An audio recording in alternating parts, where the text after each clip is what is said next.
ओम साई राम।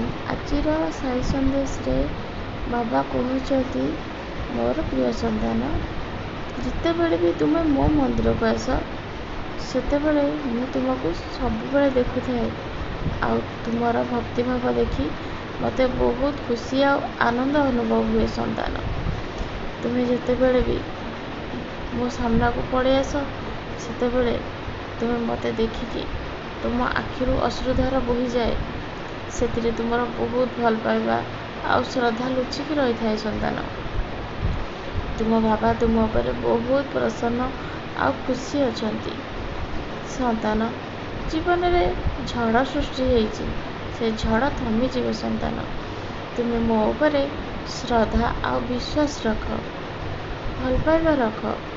जीवन में जिते बड़े भी दुख आसुची तुम्हें सब बेले ईश्वर को ध्यान कर आ सब बेले तुमर जहाँ दायित्व अच्छी तुम्हें मत दे दियो आ तुम्हें निश्चिंत होकर रुह मु सब ठीक करदेवी। संतान तुम्हें मत माता पिता बोली भावुच। संतान जीवन सब किछि भाभी नहीं जाइछ तुम्हें कहूच हे बाबा तुम्हें मोर माता तुम्हें ही मोर पिता एबे चिंता करनी। संतान तुम्हें जितेबले मते माँ बोली डाकिछ मु कौन केबे तुमको दुख दे पारि। संतान दुख कर्मफल द्वारा मिली थाए। संतान किंतु तुमर भल कर्म तुमर से कर्मफल को काटिदेव आ तुम्हें बहुत खुशी रह। संतान सब बेले ईश्वर ऊपर विश्वास आ भरोसा रख। तुम्हें जो कर्जरे बुड़ीकी रहीच से कर्जर तुम्हें निश्चय मुक्त हेब। तुम्हें सबुदिन मोर साई कष्ट निवारण मंत्र को 2 थर शुणिब सकाळे आ राति शोला बेले सबुदिन।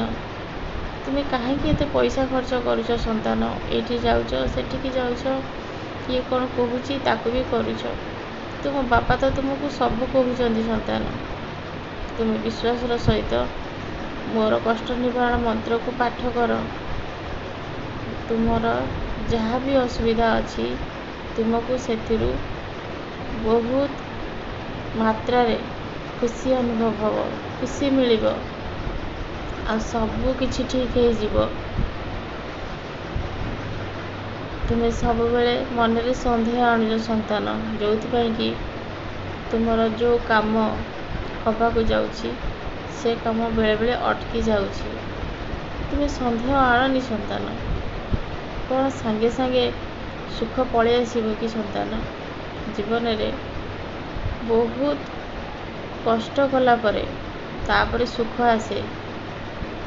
संतान तुम्हें कह जितेबले जड़े घर तैयारी करुछि ताको केते परिश्रम करिया पड़ुछि तापर जाई सिना गोटे सुंदर घरटीए से तैयारी करि पारुछि। संतान सेमिति